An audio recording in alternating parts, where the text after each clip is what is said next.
নমস্কার বন্ধুরা, আমার চ্যানেলে আপনাদের স্বাগত। আজ আমি বানিয়ে নিচ্ছি রাধাবল্লভী। সেই রেসিপিটাই আমি আপনাদের সাথে শেয়ার করে নিচ্ছি। এর জন্য একটা ভাজা মশলা তৈরি করে নিয়েছি, তাতে রয়েছে মৌরি আর অল্প একটু সাদা গোটা জিরে। এটা আমি ভেজে নিয়ে মিক্সিতে গুঁড়ো করে নিলাম। এই যে দেখুন আমার গুঁড়োটা তৈরি হয়ে গেছে। এরপরে আরেকটা বাটা মশলা তৈরি করব। এতে দিয়েছি কাঁচা লঙ্কা আর আদা দিয়ে এই মিক্সিতে এটাও এবার আমি পেস্ট করে নিয়েছি। আর এরপরে আমি বিউলির ডাল দিয়ে যেটা কচুরিটা তৈরি করব, পুরটা, সেটাও তৈরি করব। আর এখানে বিউলির ডাল নিয়েছি 200, আর এটা আমি 4 ঘন্টা আগে ভিজিয়ে রেখেছিলাম, এর মিহি করে পেস্ট করে নিয়েছি। আর তারপরে কড়াইতে তেল দিয়ে একটু কালো জিরে ফোড়ন দিলাম, আর আঁচটাকে একদম অল্প করে রেখে এবার আমি হিং দিয়ে দেবো। আর হিংটা যাতে না পুড়ে যায়, এই জন্য একদম আঁচটাকে লো রেখে করবেন, যাতে হিংটা না পুড়ে যায়। এরপরে আমি ওই আদা আর কাঁচা লঙ্কার যে পেস্টটা তৈরি করে রেখেছিলাম, ওটাও এবার দিয়ে 1 মিনিটের মতন নেড়ে নেব। নিয়ে আর ওই বিউলির ডালের পেস্টটা এবার দিয়ে দেবো, আর 1-2 চামচের মতো রেখে দেবো, ওটা আমি ময়দাতে ব্যবহার করব। এরপরে আমি এইটা নেড়ে নিয়ে তার মধ্যে এবার আমি দিয়ে দেবো একটু মিষ্টি আর একটু নুন দিয়ে এই মণ্ডটা এবার আমি তৈরি করে নেব। আর এই বিউলির ডালের কচুরিটা খেতে খুবই ভালো হয়, আপনারা করে দেখবেন। এরপরে আমি ওই যে ভাজা মশলাটা যেটা করে রেখেছিলাম, ওটাও দিয়ে নামানোর আগ ঠিক 2 মিনিট আগে দিয়ে নাড়িয়ে এরপরে আমার এই মণ্ডটা তৈরি হয়ে গেল, পুরের যে মণ্ডটা। এরপর আমি ময়দাটা এবার মেখে নেব। ময়দাটা মাখার জন্য আমি নিয়েছি ওই 1 চামচ কি 2 চামচের মতো বিউলির ডালের পেস্টটা। আর এরপরে আমি এর মধ্যে দিয়ে দেব অল্প একটু কালো জিরে, এতে খেতে একটু স্বাদ হয়। আর এরপরে আমি ওই ভাজা মশলাটাও এবার দিয়ে দিলাম,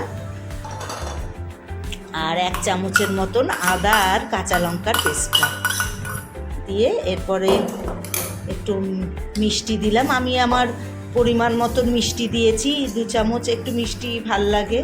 আর আপনারা আপনাদের পরিমাণ মতন মিষ্টি বুঝে দেবেন। আর অল্প একটু নুন দিয়ে দিলাম, দিয়ে আর একটু তেল দিয়ে এবার আমি ময়দাটাকে মেখে নেব।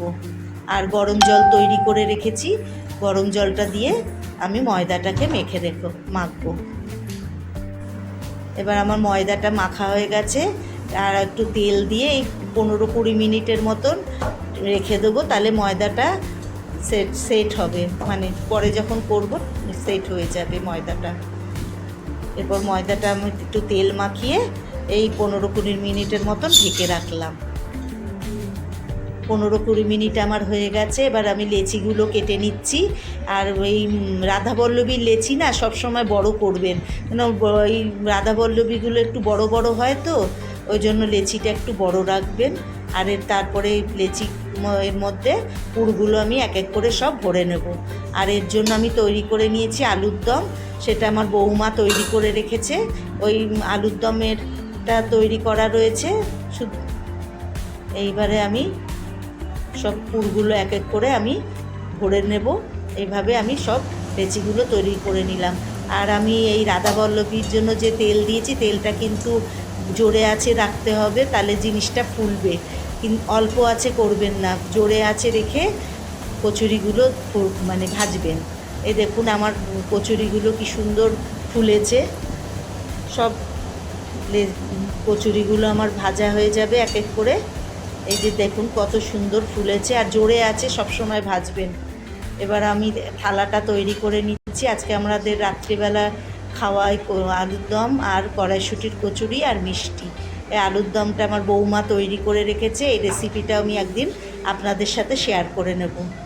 আলুর দম আর কচুরি এই দিয়ে আমরা আজকে রাত্রির বেলার খাবারটা সারবো। নিরামিষ দিনেও করে খেতে পারেন, খুব ভালো হয় খেতে। এরপর আমরা একটু মিষ্টি দিয়ে, খাবারের সাথে একটু মিষ্টি না খেলে ভালো লাগে বলুন? আমরা হলাম বাঙালি, এ খাবারে একটু মিষ্টি না হলে চলে? এইভাবে আমার খাবারটা তৈরি হলো। দেখুন কেমন হয়েছে, ভালো লাগলে লাইক, শেয়ার, কমেন্ট করে দেবেন। আর